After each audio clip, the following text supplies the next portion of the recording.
ang binanggit nyo, una sabi nyo, partially elated lang kayo rito dito sa mga nare-recommenda ng ombudsman na kasuhan.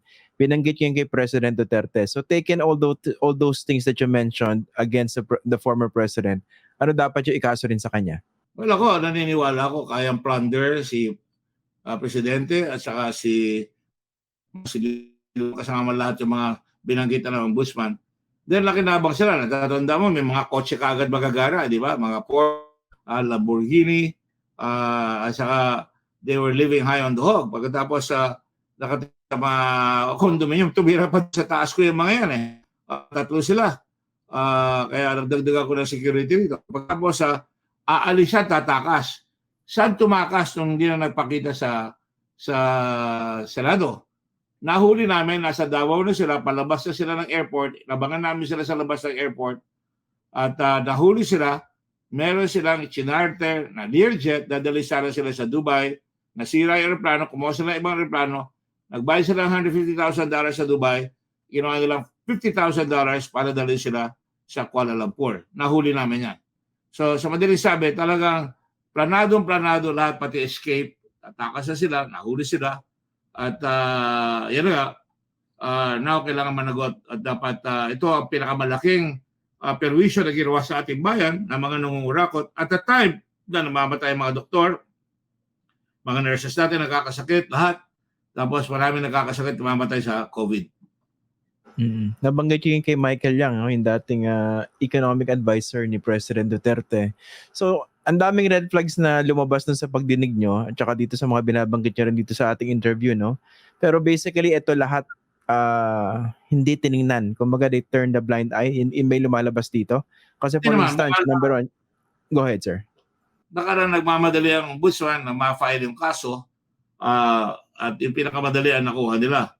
Ito, I was referring to the previous administration na ang daming red flags pero tinuloy pa rin yung kontrata. That's correct. Hindi talaga pinapansin. Alam mo, obstruction of justice yun. Sabihin niya, huwag kayong pupunta. Una-una, bawal yan. That is interfering in the lawful duties, constitutional duties of the Senate to investigate in aid of legislation. At sabi, huwag kayong pupunta dyan. Minumura niya kami, minumura niya yung COA. That's obstruction of justice. He's intimidating, he's coercing. Nananakot siya. Bababuhin kita hanggang mamatay ka, quote-unquote. Sabi niya, kakampanya ako laban sa'yo. Pananakot siya, obstruction of justice yan, may pa-file sa kanya.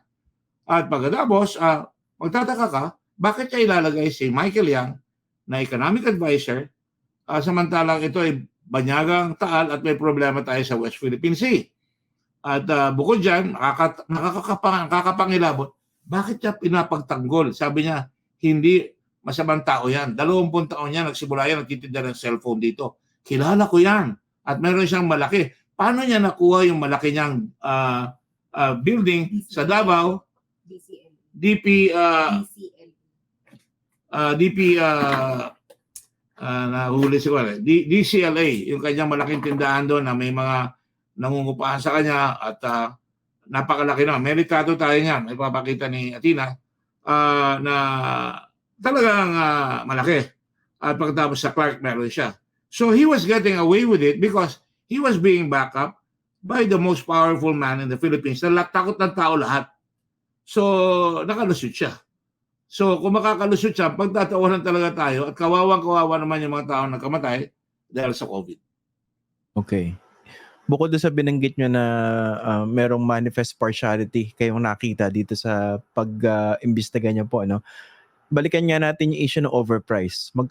Na-establish po ba clearly sa pagdinig nyo yung overprice nitong mga test kits na binili sa Pharmally and by how much? I can show you some of the prices. Halimbawa, dito sa, hindi na nga dumaan sa mga bidding. Halimbawa, 22 pesos. Nung una, 28 pesos. Nung una, tapos naging 22 pesos. Yung mga face mask, pang 6 na araw, no? So, when you look at it, nung pinapasa sa amin ng nitong PhilHealth, nabisto namin ni Senate President Drilon na ipapasa nila, gusto nila maningil kami ng 8,000 plus doon sa mga face mask. Sabi ko kay Frank, Senator Frank, ang kuha namin dyan ay 3.5 ang benta namin. Bakit kami magbabayad? Ba't kami magbebenta ng 8,000 samantalang 3.5 lang yan? At ang totoo niyan, nakabili ang Senado, ang Department of Health ng mga pinayagan na nila yung mga nagbibid. Nakabili pa ng mas mura ang Department of Health ng mga face mask at the time. I'm trying to get the data because dami kasing data eh. But you can see talaga may overprice. Tsaka naalala ko nga dyan, di ba, lumabas na sa pagdinig nyo before yung mga local manufacturers kinausap supposedly ng gobyerno at sinabi ng manufacturers that they could produce, di ba? Para merong quota, kaya nila mag-produce. By the name of Ferrer, who was a FMS, EMS, no? Ang kanyang benta, 13.50. Na?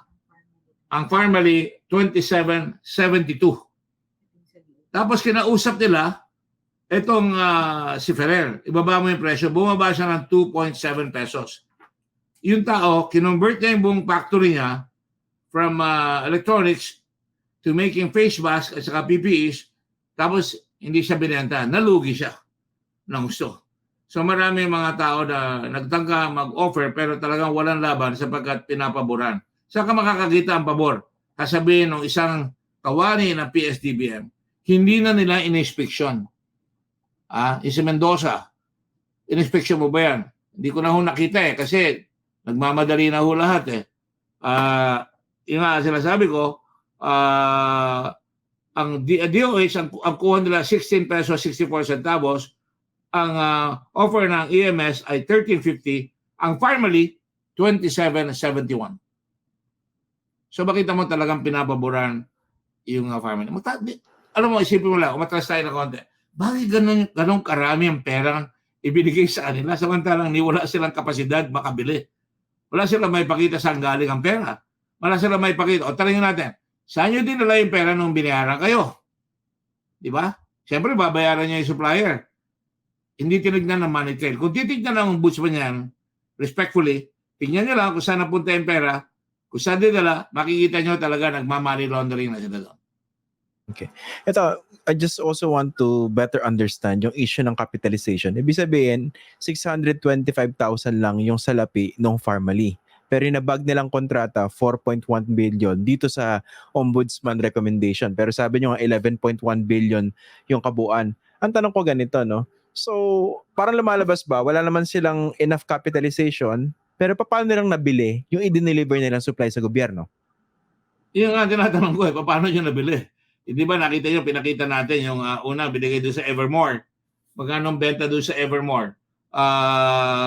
Kanina, ito, sa Evermore, yung bago binigay sa Tiger. Ting kuha doon sa Evermore, hindi namin makita kung sino yung mga tao doon. Tumataas yung halaga hanggang umabot na sa Farmally. Binenta ngayon doon sa gobyerno. At ang lumalabas ngayon, ang laki ng pato ulit, no? Isa pa, di wala sila nung, ayan, saan yan? Sa Evermore, Green Trends. Ang unit price is 18 pesos. Pagdating doon sa second layer sa Tiger Philippine Marketing Corporation, ito yung unang-una, 23.90. Tumubo na ng 590 kunyari yung Tiger. Pagdating doon sa third layer sa Farmally, binili ng Farmally sa kanila at binasa ngayon sa gobyerno ng 27.72. Okay. O, tingnan mo. Local supplier ko na yan, local supplier, mga Chinese suppliers, Chinese-Filipino suppliers ko, no? Na hindi namin makita. Tapos, later on, nung makita namin, nagbayad pa ng dagdag na buwis yung Tiger Phil. Dahil nahuli namin sila. Ito ba yung Tiger Phil yung nagpadala pa kayo ng tao para hanapin yung warehouse or opisina? Tama ba? Kaya kinanap namin kung saan yan. Pero nakuha rin. No? Pero hindi pa rin malinaw. And then, kita mo, yung pagbabago, halimbawa, ito pa ang pandarayan nila. Si Mago nag-testify na pinapalitan nila yung tinatawag na expiry date. So, may posibilidad na nagpasok sila expired na. So, ginagawa para may benta, mura nila nabili, pinapalitan yung expiry date. And she admitted to it in no uncertain terms. Sabi ko sa kanya, so in fact, you were swindling the government. I believe so, sabi niya gano'n. Quote unquote. Oh, naalala ko yung sagot na yun. Although, nagpaliwanag sila after niyan eh. Di ba? Pero, tapos, nawala na, di ba? Biglang nawala niya. Akala ko, kinidnap. Nung nagpakita na, binabaliktad niya lahat yung sinabi niya. Pero, mabuti, sinama din siya ni Justice Martirez doon sa kaso, doon sa 4 billion.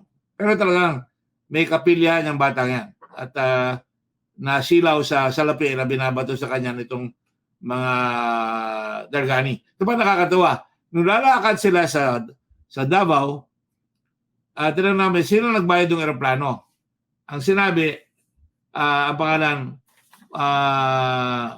Morris Daniels, MD. Nahanap ko, saan yung Morris Daniels? Saan mo nakilala? Nakilala ko sa club. Sabi niya, magbabayad siya ng eroplano mo, $150,000, charter to Dubai. Oh, doon ko siya nakilala. Tapos, nung banda ko na, naging $50,000. Inahanap ko si Morris Daniels, hindi na makita. Tingnan mo, anong pangalan ni Mohit Dargani? MD. Morris Daniels, si Mohit Dargani. And why would they escape from Davao? Okay. Ha? Ito sir, no? Ang dami kasing mga, alam nyo, pag-issue dito, may kinalaman sa dating Pangulo, talagang matindi yung mga trolls, eh, no? Ang dami ng troll ngayon dito, no? Ang gusto ko lang, para lang maliwanagan yung mga ordinaryong Pilipino na talagang kahit papaano, mulat and logical mag-isip, no? Tanggalin na natin sa equation yung mga trolls. Pakipaliwanag ngayon talagang basic yung nangyari dito. Kasi parang, correct me if I'm wrong, no? Para ba lumalabas mo parang nagpakasasa ang isang kumpanya doon sa pondo ng gobyerno in the middle of the pandemic. Kasi sabi yun, dahil pa dinaanan ng supplies eh. Tapos nadadagdagan each time. Kaya umabot ng 27.72 nung ibinenta sa gobyerno. I will amend what you just said. Nagpakasasa ang talagang pinaboran at pinlano na Parmali. Dahil may mga literal tayo, nagpunta yung Parmali kay President Duterte noong 2017, no? Tapos sa 2019, nabisto na sila sa Taiwan. Nabisto sila sa Taiwan na nagsasalamangka sila ng pera doon. And yet, 3 months later, they were given the permit to sell to the government. Napakalakas. Napakalakas. And during the course of the investigation, lumalabas si Michael Yang. At sinasabi siya nagbabayad, siya nagpupuno ng kulang. And finally, lumalabas, sabi ni President Duterte, walang kinalaman niya mga yan. Okay maniwala. Si Michael Yang, mabuting tao yan. Yan nagtitinda sa Davao na matagal. Merong malaking kumpanya sa DCLA sa Davao. At yan ay sikat sa China. Kasama siya sa delegation ng China na nagpunta rito yung premier. At yan natutulog ang ambassador dyan. At yan kasama ko, nagpunta ako sa China, nagpunta ako sa kumpanya niya. So makikita mo, all the earmarks of closeness, in-appoint pa na economic advisor. Ba't hindi ka magtataka? Sa akin talagang impunity na talaga eh. Talagang napakahina naman ng ulo ng Pilipino kung bibigyan pa natin ng benefit of the doubt. Tapos ang nawalang pera, napakalaki.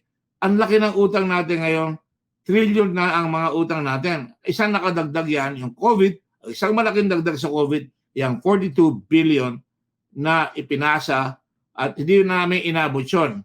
Later on, may mga allegations sa iba, hindi ko na inabot yun. We ran out of time. Kung nagustuhan nyo po itong video na ito, paki-like at share na lang po para mas marami pang makakita at makapanood. Kung gusto nyo po makibalita, follow nyo na rin po ako sa aking mga social media accounts na nakasulat po sa screen. Pwede rin po kayo magpadala ng super thanks, super like, super chat at super sticker sa YouTube, saka Facebook stars po. Alam nyo po, malayo po mararating nito para makagawa pa po kami ng mas maraming video na makatutulong po sa pagpapakalat ng tamang impormasyon para sa bawat Pilipino. Kada like, subscribe, follow at share ay pagsuporta po sa tunay na independent journalism sa bansa. Maraming salamat po.